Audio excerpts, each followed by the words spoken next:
All right, let us now move on to the next part of this, and this is about just roughly going through the front pages of the Daily Nation.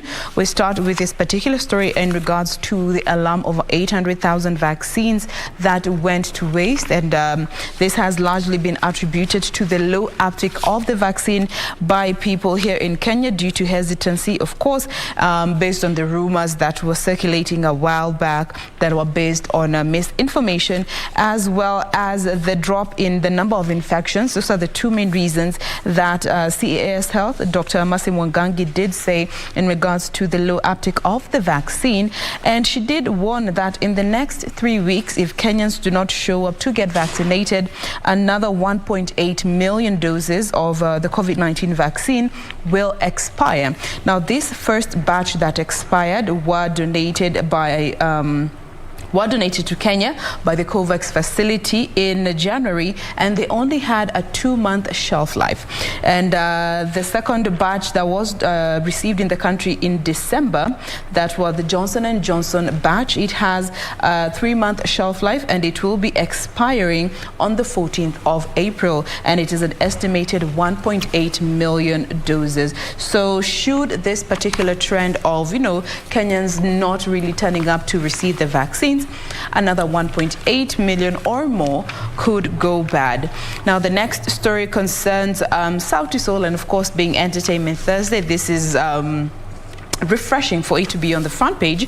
Sauti Sol is solo, seeking new paths. Popular boy band walks the lonely path together. This just basically talks of how last year they did announce that the individuals in the groups will be venturing out and doing solo projects. They dubbed it Alone Together, and this set ablaze the conversation as to whether the boy band was splitting, because this has been the trend when it comes to any group of musicians. They work together for some time, and then it gets to a point where they go their own individual ways. But they said that is not the end of Sauti Sol. It's just about venturing into a new space, but still working together as a group, only allowing each other to shine in the different areas of specialization. Now, coming to the main read, Karua joins Azimio.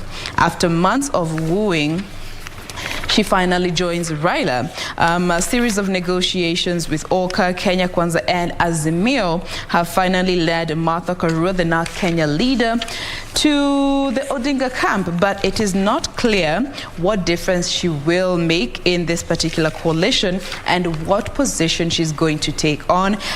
But according to insiders, they say that she could be fronted for the DP position, but others are still waiting for her to confirm as to whether she will be running for the gubernatorial seat. But critics have said that this just goes to further complicate the situation when it comes to choosing a running mate. Now there is Martha Karua, there was Wiper leader Kalonzo Musyoka, there was Peter Kenneth, as well as Munya. So which way for Raila when it comes to choosing a deputy? All right, now finally, there is a story here, a rather sad story concerning a botched surgery on a 1-year-old little boy.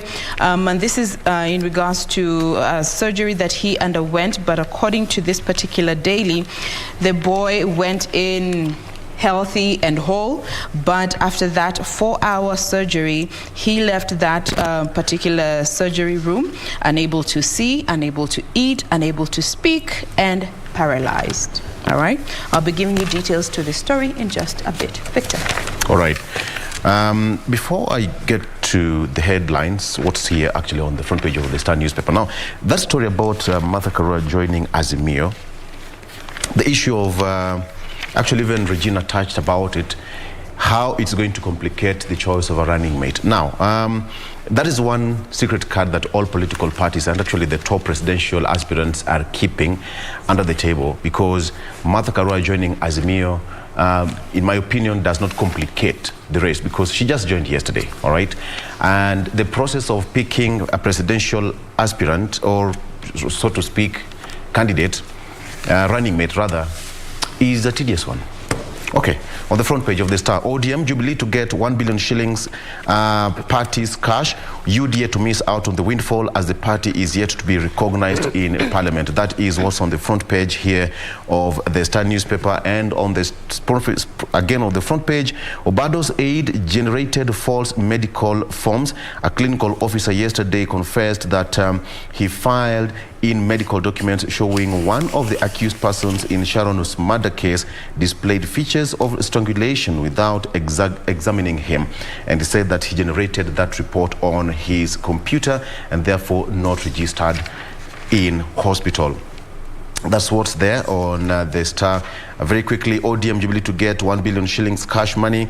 It is said that registered political parties, that's Underitu told, said that sharing will be based on the initial Political Parties Act before it was amended recently to alter the sharing formula. About 80% of the fund is to be distributed proportionately, considering the total number of votes garnered by political parties. Another reason here is that 15% of the is shared based on the number of candidates of the party from special interest groups. 5% will cover administrative costs. So that is something that I believe that Jubilee, UDA is aware of. And once that is settled in Parliament, yes, they will be eligible for that. IEBC to cut primary fees for women and special groups. Let me give you a figure that has been revised. It said that presidential seat, men will pay 200,000 shillings, while women, youth, and people living with disability will pay 100,000 shillings. For gubernatorial seats, men will pay 50,000 shillings and women 25,000 shillings, etc., etc. You can get the details on the Star. Read. All right, coming to the front page of the People's Daily, obviously that story concerning vaccine has made its way where there's concern after COVID-19 vaccine expires in store. And this has also largely been attributed to complacency and misinformation. And also what the ministry is saying is that another 1 million doses of Johnson & Johnson vaccine will go bad if they are not utilized before April 15th. And also, Karua, why I opted to join Raila's Azimio, that is what you're waking up to this morning as the main header on this particular daily. And clearly a lot has been and is still being said about the NARC Kenya party leader. Remember that this is someone that we clearly know, who, as the Iron Lady, a seasoned politician, began politics in 1992. Around that same time, she bagged a parliamentary position. We can clearly see that she also was very instrumental between 2002 and 2007 under the Kibaki regime, still was in that particular regime even after that, done a lot, instrumental during the reforms in 2005, vied for presidency in 2013, still is going to vie for the gubernatorial seat in Kirinyaga County. So clearly, which way after her joining Azimio la Umoja, and obviously again when it comes to that running mate position, so much as she was being looked at the coalition in which she will join, even after she's joined Azimio, still a lot is going to be talked about and being looked at when it comes to Martha Karua. And also in Kakamega County, the negotiated democracy is taking place in that particular place. Obviously, this is after Boni Halwale stepped down for the incumbent senator, that is Cleopas Malala, to run for that gubernatorial position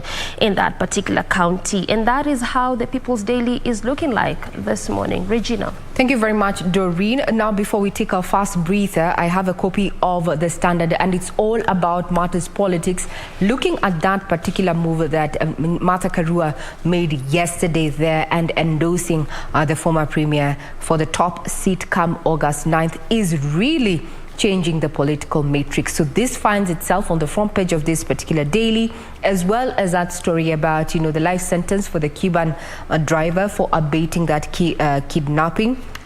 He should be serving a life sentence. And also just a recap of why, you know, MPs defecting, why defecting MPs will not lose their seats. We'll be back with more details on the stories that have made their way to the front page of the various dailies that we have in Not Too Long.